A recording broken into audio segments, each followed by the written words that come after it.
So the Jacksonville Jaguars signed Marvin Jones to a pretty reasonable deal. It's a 2-year, $12 million deal, which I actually think is a little bit of a steal given his production. I think he's a really productive player, and I certainly think that, I would take him more than like an Aguilar, and he's getting about half the money as Aguilar. So this feels like a steal to me. I'm assuming a big part of it is, he turns 32 in a week, so that's probably part of it. But if you can play, you can play. So let's just get into the film study and talk about what I like about him as a player and what he'll bring to Jacksonville. So we'll start off with this one. It's going to be a cover 2 zone, and with Jones running a deep route on the top of the screen, it's essentially going to turn into a one-on-one matchup between him and Vikings safety Anthony Harris, who's a pretty good player. Last year wasn't his best season, but he's certainly a good player. And watch really how Marvin Jones is going to run this route, because I think that's the key, is not necessarily his athleticism, but his route running.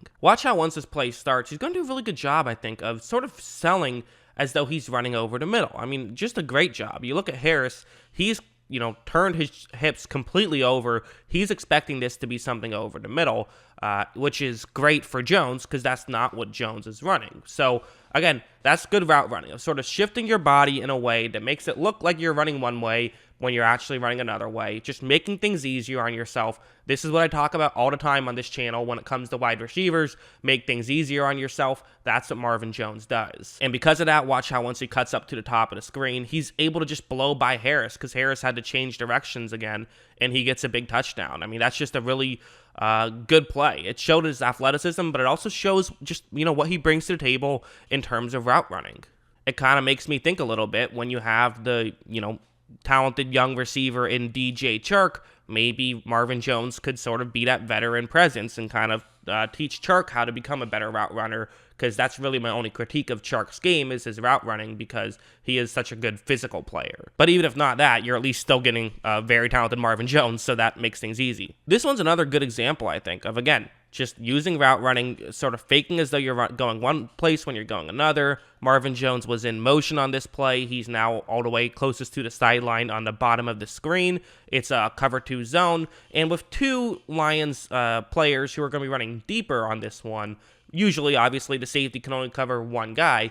The safety's not going to cover Jones on this play, which typically means that the defensive back who's closest to the bottom of the screen, who's covering the middle of the field, should make this read and stay deep just to make sure that, you're covering the guy who's deep, because if there's 3 players deep and you're in cover 2, someone else has to get deep. So watch how once this play starts, you notice, again, it's just good route running. Watch how you totally think right here, if you didn't know that Jones is running deep, you'd for sure think, okay, he's running just a little flat route. Come in, make the play. And especially when your job is probably going to be to cover that area of the field, it just makes things a lot easier. It makes you really want to go in and cover that area of the field. But then watch Jones cut deep, and again, just breaks his ankles right there, gets wide open for a touchdown again.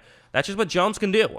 He's a really talented player. He has great route running, and he can move on a dime. So that combination, it's deadly. And now I want to show this play, because I'm kind of making it seem like all he does is gets open through route running. That's not the case at all. He's a really talented player. He doesn't have to fool you to beat you. He can just straight up beat you. On this play, it's man coverage. You see his route on the screen, and really he's going to completely avoid contact at the line and just try to use his speed to get past his assigned man, and watch what he's able to do. He does, in fact, avoid the contact, gets to the inside, and he is going to get wide open, and they're able to make the grab, or he's able to make the grab, Again, at no point was he getting covered in the slightest on that play. He was just open for pretty much that entire play. I think if Stafford throws it to him at any point, he's going to make the grab, just because that's how good of a job he did. I also like something like this, which, again, we're going back to route running a little bit, I know, but it's really important. And the fact that he's a good route runner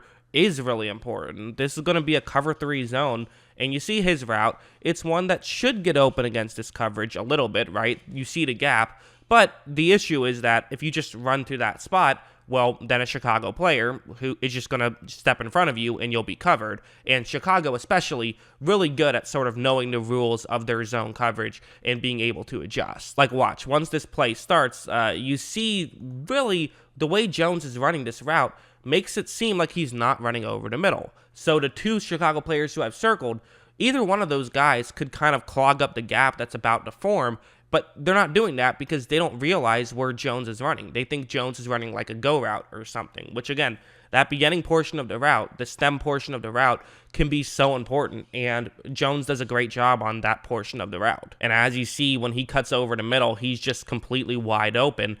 He really made sure that he got that gap as big as possible. It just made it easier for his quarterback. So again, listen, when you have a Trevor Lawrence, who I'm assuming that's what they're going to go with, that seems like the logical choice. So if they go with Trevor Lawrence, then you do have to some degree, expect, you're going to need a receiver or two that can get open. And they already have a decent receiving core. I'd say pretty good, but this is just another tool. And if Marvin Jones isn't a true number one, he's easily a number two guy. And one more, I've shown a lot of how he can get separation. I want to show one where he just makes a good catch. So, I do think that his route running is the best thing about him. But, hey, he can make the tough catch here and there too.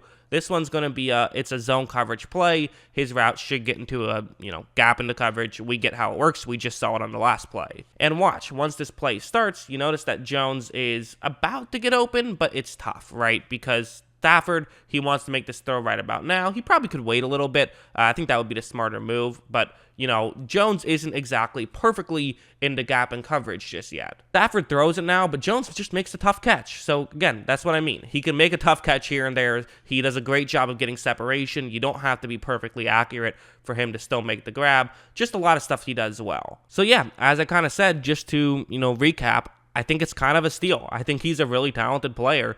And honestly, Kenny Golladay is clearly the better receiver from Detroit, but it's not like they were a huge jump. I mean, it was kind of a 1A, 1B for a while. So again, getting him on the value you're getting him with the potential of him being able to help some of the young receivers on your team. You have DJ Chark, as I mentioned. Don't forget Laviska Shenault, and now Marvin Jones Jr. I mean, those are three good receivers, and, the fact that Shenault could be the number 3 guy, the fact that Jones could be the number 3 guy, whoever ends up being the number 3 guy, the numbers say that you probably should go with 3 good wide receivers instead of trying to get like one elite one, and that's what they have right here. So, great situation for, QB1 to walk into when they get drafted. That's what I think. What do you guys think? Let me know in the comments below. Well, I said great situation. The offensive line could use some work, specifically their tackles, so they'll have to figure that out. But yeah, that's what I think of Jacksonville. What do you guys think? Let me know in the comments below. Always love hearing from you. And of course, as always, thanks for watching.